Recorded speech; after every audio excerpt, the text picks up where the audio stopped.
l'épisode 2, hack training numéro 3. On démarre tout de suite avec l'échauffement. On va partir sur un petit format qu'on a déjà vu, mais qu'on aime bien vous inculquer parce que c'est quelque chose qui marche très très bien, notamment pour construire du muscle et perdre du gras. Et en plus, ça prend pas beaucoup de temps, donc ça s'appelle un Tabata. Rappelez-vous, c'est 8 passages de 20 secondes de travail, 10 secondes de repos. Donc là, on va avoir 2 mouvements à faire pour aujourd'hui. 20 secondes de travail donc sur du arch, donc c'est très simple. On s'allonge à plat ventre. Hop, on va tendre les bras devant l'arrière d'épaule, serrer les deux pieds. Pendant 20 secondes, on va décoller les pieds 5 cm du sol, décoller les mains 5 cm du sol et essayer de se grandir au maximum comme si on était en train de faire un ventiliste de Superman. Pensez à bien serrer les fessiers et les abdos.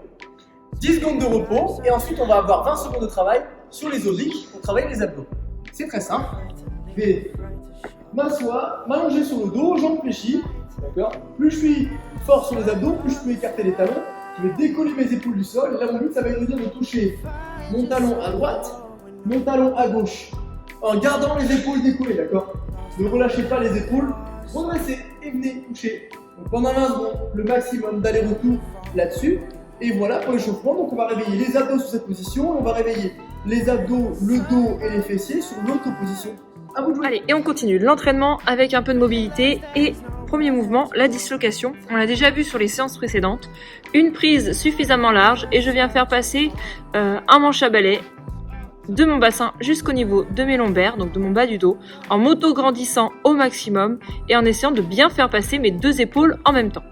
Ensuite, on poursuit avec 1 minute de squat complet, ce qu'on appelle du coup full squat en anglais, donc les pieds un peu plus larges que les épaules. Vous pouvez ouvrir vos pieds un petit peu en canard, vous pouvez passer vos bras à l'intérieur de vos genoux. Ce qu'on veut, c'est que vous ouvriez bien les genoux vers l'extérieur et que les pieds restent à plat. Donc s'il y a besoin, vous pouvez mettre vos bassins un petit peu plus haut si vous êtes un peu raide au niveau des chevilles. On poursuit avec de l'araignée.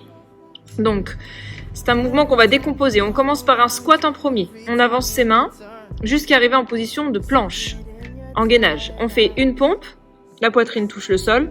On va ramener un pied au choix à côté d'une de ses mains. On vient garder la jambe arrière tendue. On vient lever le menton vers le plafond, sortir la poitrine pour produire un bon étirement. Puis ensuite, on va tendre ses fesses vers l'arrière, comme si on voulait tendre les deux jambes et on vient regarder son nombril. Et on va essayer de maintenir cette position 3 secondes. On ramène son autre pied en direction de sa main pour revenir en position de départ. On se met debout et on recommence de l'autre côté. Et vous allez avoir 2 passages par côté.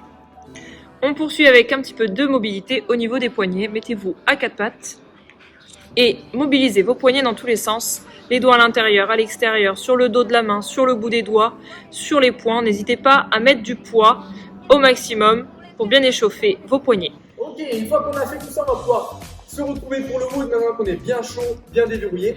Vous allez donc avoir un fort time de 12 minutes. Fort time, c'est ce qu'on appelle un wood pour le temps. Donc le but, ça va être de faire le meilleur chrono possible dans une fenêtre de maximum 12 minutes. Donc c'est un contre-la-montre. Vous allez avoir 12 minutes pour faire une première partie de 21-15-9. Une fois que vous aurez fini cette partie-là, on va faire un 12-9-6.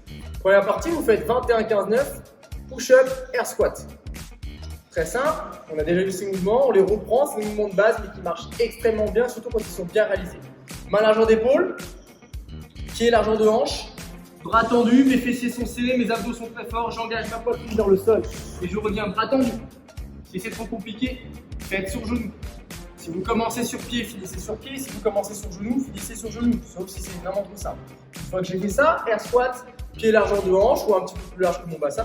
Les pieds alignés ou légèrement ouverts, comme vous êtes à l'aise.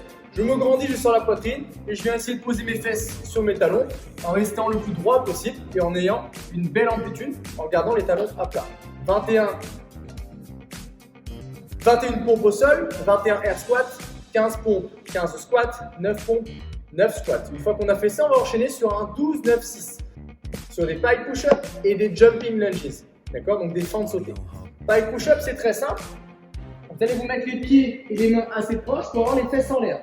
De cette position, vous avez la tête qui regarde vos chaussures. Mon but, ça va être d'avancer ma tête pour poser ma tête par terre et voir mes doigts. Je touche le sol et je repousse très fort. Je touche le sol et je repousse très fort. Si c'est trop compliqué, vous pouvez fléchir un petit peu les jambes.